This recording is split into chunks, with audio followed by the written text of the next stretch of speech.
Hello everyone, this is dietitian Terry Jirawat and hope all are you doing well.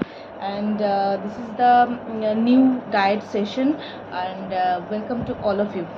আচ্ছা, এখন তো প্রচণ্ড গরম পড়েছে, সো গরমের সময় আমাদের ডায়েট নিয়ে প্রচণ্ড প্রবলেম হয় এবং প্রচণ্ড আমরা প্রবলেম ফেস করে থাকি। সো ইন দ্যাট কেস আমরা বলতে পারি যে বডিকে রিহাইড্রেট রাখা ভীষণ দরকার। তার সঙ্গে সঙ্গে বডির কিছু কিছু বডির নিডস বোঝা, মানে প্রত্যেকের বডির টাইপ কিন্তু আলাদা আলাদা হয়, প্রত্যেকের বডি টাইপ অনুযায়ী আমরা ডায়েট প্ল্যান করে থাকি। সেই সূত্রে আমরা বলবো, যদি কারোর ডায়েটে চিকেন রাখাটা দরকার থাকে তো আমরা চিকেন রাখতে পারি, কারোর ডায়েটে যদি ফিশ প্রোটিন রাখা দরকার থাকে ফিশ প্রোটিন রাখতে পারি, কারোর ডায়েটে হয়তো প্রোটিন লেস ডায়েট থাকতে পারে। This are all depend on the body's need and body's metabolism rate.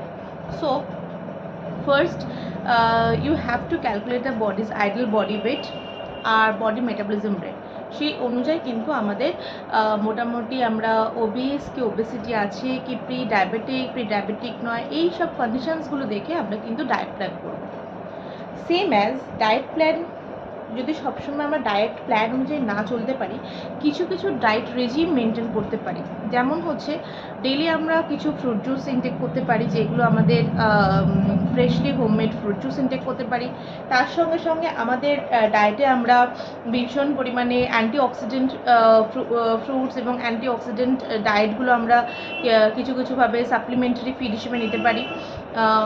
Collagen boosting diet যদি আমরা বলতে পারি, তো পেকটিন মানে যেগুলো হচ্ছে ফলের খোসা, সেগুলোকে আমরা ডায়েটে ইনক্লুড করতে পারি। সেগুলো আমাদের স্কিনে কোলাজেন বুস্ট করতে অনেক বেশি হেল্প করে, ওয়েল অ্যাজ আমাদের বডির থার্মোডাইনামিক অ্যাকশন, যেটা মানে কখনো খুব ঠান্ডা লাগছে কখনো খুব গরম লাগছে, এই যে বডির যে একটা ব্যালেন্স, মানে একটা হিট ব্যালেন্স বা বডি টেম্পারেচার ব্যালেন্স, সেটাকেও মেনটেন করাটা যায় through out the diet.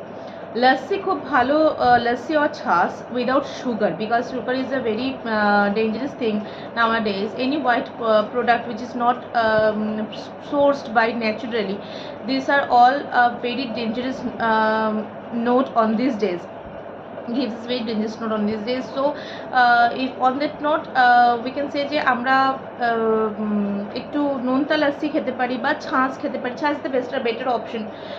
Digestive সিস্টেমটাও খুব ভালো কাজ করে, থার্মোডাইনামিক অ্যাকশন ভালো কাজ করতে পারে। তার সঙ্গে সঙ্গে আমরা ডায়েটে একটু পুদিনা পাতা, পুদিনা, শসা, এগুলোর জুস ইনক্লুড করতে পারি। আমি জুস বারবার করে কেন বলছি, এই সময় না বডি অসমোলারিটি লেভেলটা আমাদের মেনটেন করতে হবে। What is osmolarity level?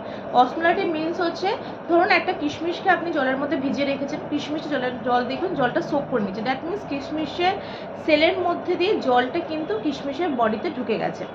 ঠিক সেরকমভাবেও কিন্তু বডি থেকে আমাদের কিছুটা পরিমাণে জলও বেরিয়ে যায়, যেটা আমরা ধরো বাইরে অনেকক্ষণ ধরে কাজ করছি, কিছুভাবে আমাদের জল বডি থেকে বেরিয়ে যাচ্ছে। তো জল বডি থেকে বেরিয়ে যাওয়া মানে বডি ডিহাইড্রেটেড হয়ে যাওয়া।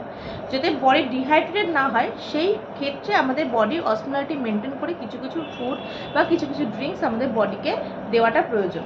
তো এই সব জিনিসগুলো আমাদের মাথায় রেখে কিন্তু ডায়েট প্ল্যান করাটা দরকার এবং ডায়েট প্ল্যান করতে হবে। This is a short note. On this note, I can say stay healthy, stay happy, and hope see you soon with new session or new information.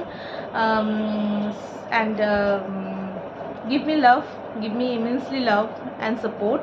Thank you all of you.